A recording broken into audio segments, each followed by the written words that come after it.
भाजपाच्या सर्वेतील महत्त्वाचे निष्कर्ष लोकशाही मराठीच्या हाती लागलेले आहेत। भाजपाने 150च्या वर जागा लढल्यास भाजपाला फायदा होणार आहे।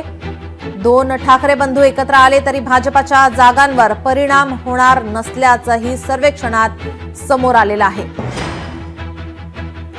आपले प्रतिनिधी चेतन अनावरे आपल्या सोबत जोडलेले आहेत। चेतन, काय अधिकची माहिती?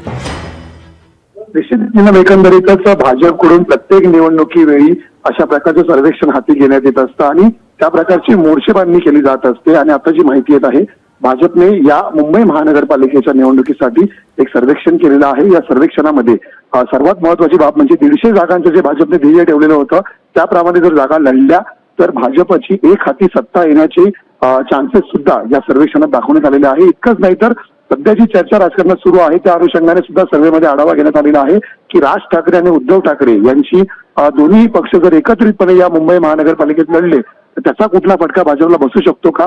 तर अर्थात या सर्वेमधील जे निरीक्षणं समोर आलेली आहेत त्यानुसार कुठलाही फटका भाजपला बसत नसून शिवसेनेला मात्र याचा काही अंशी फटका बसू शकतो, अशी ही निरीक्षणं या सर्वेमध्ये नोंदवण्यात आलेली आहेत।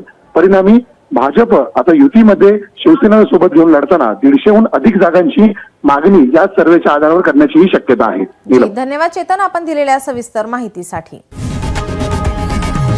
लोकशाही मराठी ऐका, पहा, जागरूक रहा।